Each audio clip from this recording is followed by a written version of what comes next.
happy too and excited. So, before we will start our class for today, Secretary, can you please check the attendance? Who are the absent guests for today? Okay. Marian, Cedric, Kayla. Okay, they are the absentees for today. So, thank you for checking. So, before we will start our class for today, may I request some students to please lead a prayer. For those who are Catholic, you may sign a cross and let us pray. Amen. So, before we will tackle about to our lesson for today, may I request everyone to please rise for the energizers so that our body will be energized before we will start our class. So please rise.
Everyone's body was energized, so let us start our class for today. So by the way, before I will introduce to you what is the topic for today, so may I request someone to please answer or guess the scrambled letters for the topic for today. Okay, very good. Our topic for today is about sound devices of poetry. Okay, very good. Can you please a round of applause? So, our objectives for this session are explain the importance of sound devices in poetry. Second, identify the common sound devices. And last, construct a poem using different kinds of devices. Those are the objectives for this session. So let's move on. Before we will start, let us know what are sound devices. Sound devices are special tools the poet can use to create certain effects in the poem to convey and reinforce meaning through sound. Okay. Can anyone explain or elaborate the sentence given within the PowerPoint? Very good, Kayla. You got the correct answer. Very good. Can you please let us give her cute clap? Okay. Moving forward, what are the common devices? What are those? Let us check. Those are common. Alliteration, assonance, onomatopoeia, very good, rhyme, and also the repetition. Okay, those are the common sound devices. Moving forward, what is alliteration? Okay, can anyone?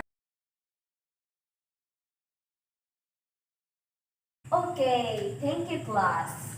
Share their own perspective about what is alliteration.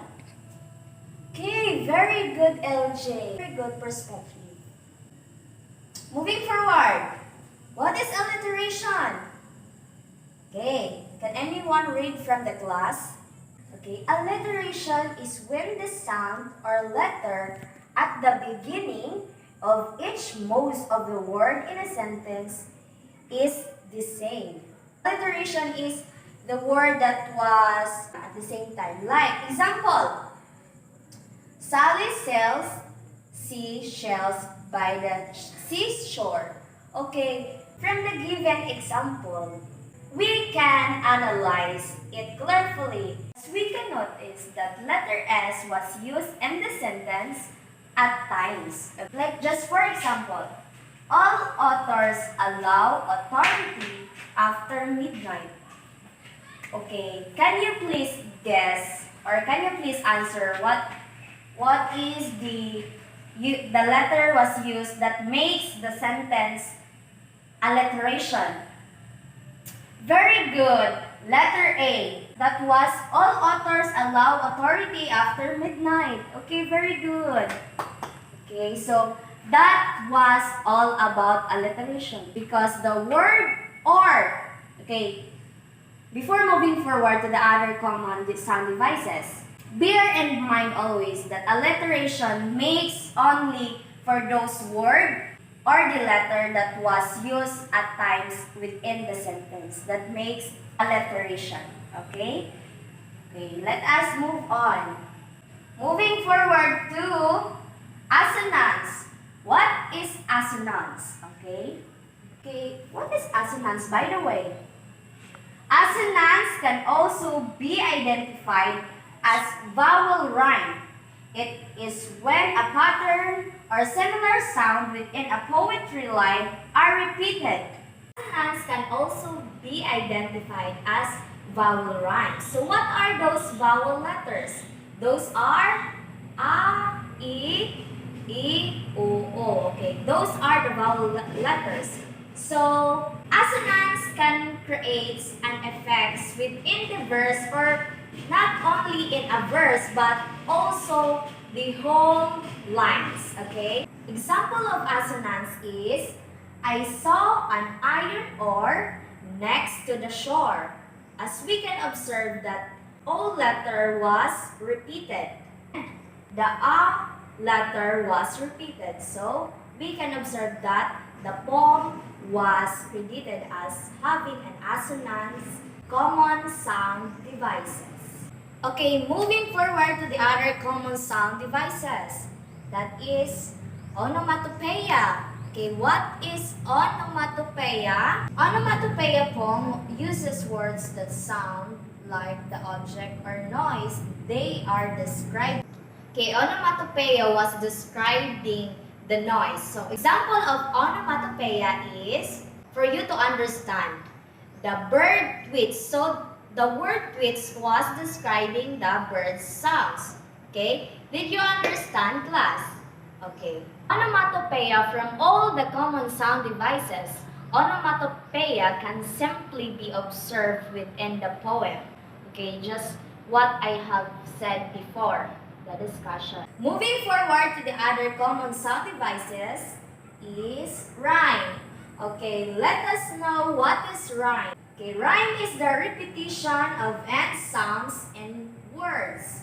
Example, bump, jump, wall, ball, talk, hop, girl, curl. So, they are rhyme or they has the same sound ends. Just for example, within these two lines of the poem, the gingham dog and the calico cat side by side on the table sat. Okay, the last word within the first line is cat. And the last word within the second line is sat, which is they are the same sounds, cat and sat. Very simple things that we can determine as a rhyme.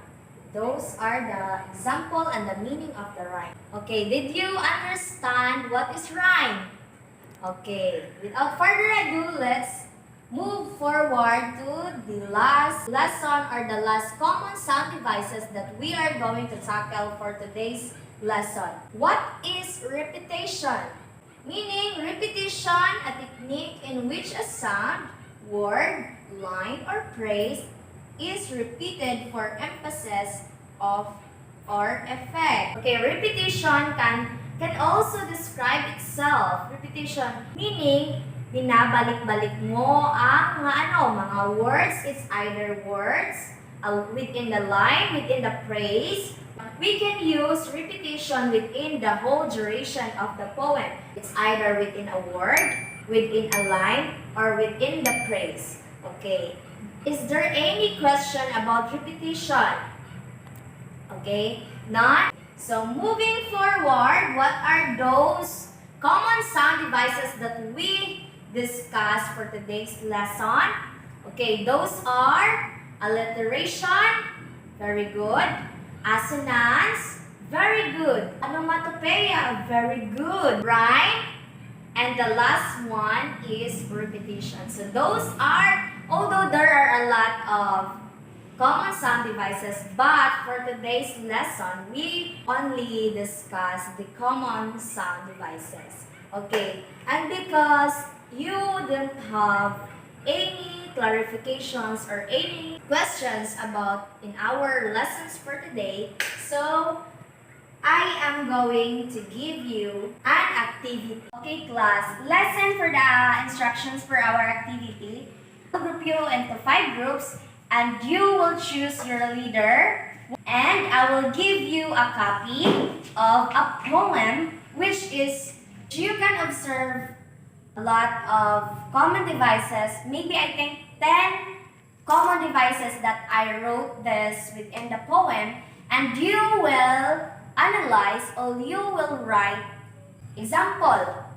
I put those words like the egg plop. So those is onomatopoeia. You will write the word from the poem. Example, the egg plop. Those are named as onomatopoeia. Just for example like that. So before moving forward, I will give you the criteria of our activity for today. Of course, I will grade you. So for the criteria for our activity for today are accuracy, 50%, which is the correctness of your answer. Time management, of course, 30%. Cooperation, of course, because this is a groupings, we should have to consider as the cooperation as 20%, the total of 100%. So, I will group you into 5. Can you please count? 1, 2, 3, 4, 5. 1, 2, 3, 4, 5. 1, 2, 3, 4, 5. 1, 2, 3, 4, 5. Okay. Group 1 will assemble themselves within this area. Group 2 within this area. And Group 3 within those area. Group 4 within that area. And Group 5 within that area. Okay. Let's start in 5, 4, 3, 2, 1. Okay, time's up. And for the winner for this activity is the Group 3. Okay, a round of applause to the Group 3.